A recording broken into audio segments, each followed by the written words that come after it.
Dans cette vidéo, nous allons voir le corrigé des tâches suivantes. Tâche 1. Est-ce que vous pouvez vous présenter? Tâche 2. Voyage à la campagne. Vous envisagez un séjour à la campagne. Demandez à votre ami s'il souhaite vous accompagner et informez-vous sur les activités possibles, la durée du séjour et l'hébergement. Tâche 3. Le voyage est une activité réservée aux personnes riches. Êtes-vous d'accord avec cette affirmation? On se retrouve juste après cette annonce. Bonjour à tous.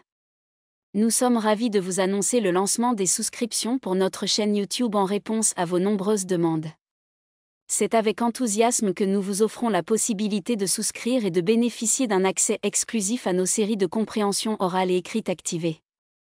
De plus, vous aurez un accès régulier aux corrigés de niveau C1 et C2 des sujets récents et actuels des épreuves d'expression écrite et orale provenant de centres d'examen du monde entier. Nous avons également élaboré une formation complète pour vous accompagner au mieux dans votre préparation. Vous aurez même la possibilité de soumettre vos propres sujets et de recevoir les corrections dans les meilleurs délais. Ce n'est pas tout.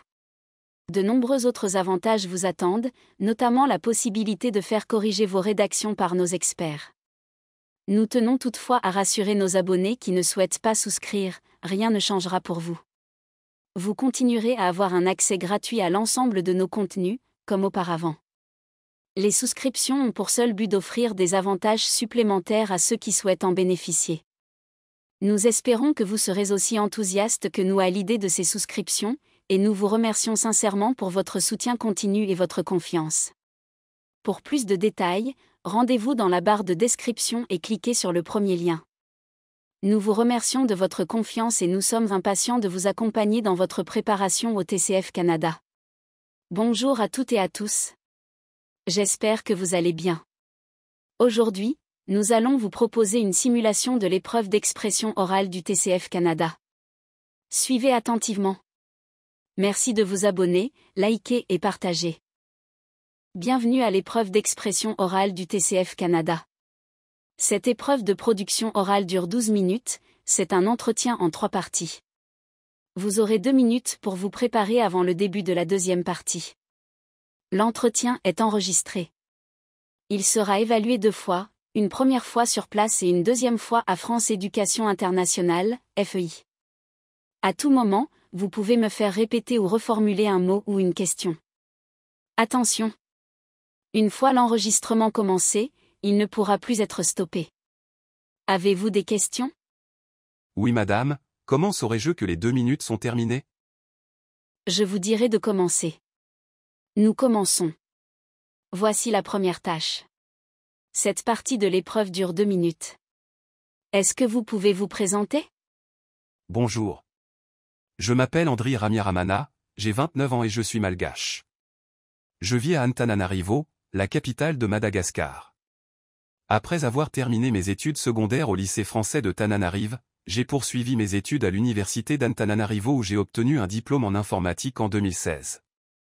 Depuis lors, j'ai travaillé en tant que développeur logiciel dans plusieurs entreprises de la capitale, contribuant à des projets technologiques dans divers secteurs. En dehors de ma carrière, je suis passionné par la musique, en particulier la guitare, et je pratique également le basketball avec mes amis. Ma couleur préférée est le bleu. Je suis une personne organisée, toujours à l'écoute des autres, et j'apprécie le travail collaboratif pour atteindre des résultats concrets. Je m'investis aussi dans des projets de sensibilisation à la protection de l'environnement, notamment dans ma communauté. Je suis marié à Lova Ramiaramana, ma compagne de vie. Notre relation repose sur des valeurs de respect, d'écoute et de partage. Nous avons pour projet d'immigrer au Canada, où nous souhaitons poursuivre nos carrières et contribuer au développement professionnel et personnel de notre famille. Je vous remercie. À présent, nous passons à la tâche 2. Cette tâche dure 5 minutes 30 secondes au total. Vous allez recevoir un sujet. Vous devez me poser des questions pour obtenir des informations. Vous avez 2 minutes pour préparer l'entretien. Vous êtes autorisé à prendre de courtes notes si vous le souhaitez. Tenez cette feuille de brouillon. Vous ne devez pas écrire sur le sujet. C'est vous qui parlez en premier et c'est vous qui conduisez la conversation. L'entretien doit durer 3 minutes 30 secondes. Vous pouvez demander plus de précision ou faire répéter des informations. Je vous lis le sujet. voyage à la campagne. Vous envisagez un séjour à la campagne. Demandez à votre ami s'il souhaite vous accompagner et informez-vous sur les activités possibles, la durée du séjour et l'hébergement. Vous avez 2 minutes de préparation.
Vous pouvez commencer.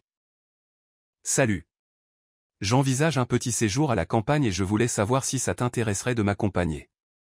Ça pourrait être super sympa. Est-ce que tu serais partant pour venir avec moi à la campagne? Oui, j'aimerais beaucoup venir avec toi. Quelle serait la durée idéale pour ce séjour? Je pense qu'un week-end de 2 à 3 jours serait parfait. Quelles activités pourrais-je faire à la campagne? On peut faire des balades, du vélo, pêcher ou juste profiter de la nature. Où pourrait-on loger pendant ce séjour? On pourrait louer un petit chalet ou loger dans une auberge. Quel est le meilleur moment pour partir? Le printemps ou l'été, c'est l'idéal pour bien profiter. Est-ce que tu préfères un séjour plus actif ou plutôt relaxant? Je préfère un séjour relaxant, loin du stress. Le budget pour ce genre de séjour est-il abordable? Oui, c'est généralement assez abordable, surtout à 2. Faut-il prévoir une voiture pour se déplacer sur place? Oui, une voiture serait pratique pour se déplacer. Peut-on faire des activités en extérieur, comme du vélo ou des balades? Oui, il y a souvent plein de sentiers et d'activités extérieures. Est-ce que tu as déjà fait ce genre de séjour à la campagne? Oui, j'en ai déjà fait un et c'était vraiment ressourçant. Je te remercie pour ces informations. Concernant la tâche 3. Je vais vous proposer un sujet. Vous allez vous exprimer sur ce sujet de façon argumentative en utilisant des exemples, en justifiant vos idées, en essayant de me convaincre pendant 4 minutes 30 secondes. Elle se fait sans préparation. Voici le sujet. Le voyage est une activité réservée aux personnes riches. Êtes-vous d'accord avec cette affirmation? Je ne suis pas tout à fait d'accord avec l'affirmation selon laquelle le voyage est une activité réservée aux personnes riches. Bien que les voyages puissent être coûteux, il existe de nombreuses façons d'adapter les dépenses à des budgets variés, rendant le voyage accessible à un plus grand nombre de personnes. Tout d'abord, de nombreux moyens de transport, tels que les bus, les trains ou même les voyages en covoiturage, offrent des options bien moins chères que les vols en avion. De plus, il est possible de trouver des hébergements à des prix abordables grâce aux auberges de jeunesse, aux locations temporaires ou à des plateformes comme Airbnb qui permettent de réserver des logements moins coûteux qu'un hôtel classique. Ensuite, il existe une multitude de destinations à des prix très raisonnables, en particulier dans des pays où le coût de la vie est moins élevé. Par exemple, certains pays d'Asie, d'Amérique latine ou d'Europe de l'Est proposent des séjours à bas prix, permettant à des voyageurs avec un budget limité de découvrir de nouvelles cultures sans se ruiner. De plus, grâce à l'essor des plateformes de voyage en ligne, les voyageurs peuvent bénéficier de promotions, de réductions ou de forfaits tout inclus qui rendent le voyage plus abordable. La flexibilité des dates de voyage permet également de profiter de tarifs avantageux. Il est également important de souligner que le voyage ne doit pas être une activité de luxe. Pour beaucoup de gens, il s'agit d'une activité enrichissante et accessible, que ce soit pour des vacances locales ou des expériences à l'étranger. Ce n'est pas tant le budget qui limite les voyages, mais plutôt la capacité à planifier et à choisir les options les plus adaptées. En revanche, il est vrai que certains types de voyages, comme ceux dans des destinations exotiques très éloignées ou les séjours de luxe, peuvent coûter plus cher et être hors de portée pour ceux ayant un budget plus limité. Cependant, cela ne doit pas être un frein à l'idée que le voyage, dans une optique plus large, peut être une expérience enrichissante à la portée de nombreux voyageurs, indépendamment de leur niveau de revenu. En conclusion, le voyage peut être accessible à tout le monde, même à ceux qui n'ont pas des moyens financiers considérables. Avec une bonne organisation et un choix réfléchi des destinations et des modes de transport, il est possible de voyager sans nécessairement être riche. Nous sommes arrivés au terme de cette vidéo. Surtout, n'oubliez pas de vous abonner, liker et partager pour nous encourager. À très bientôt dans les prochaines vidéos. Bonne chance!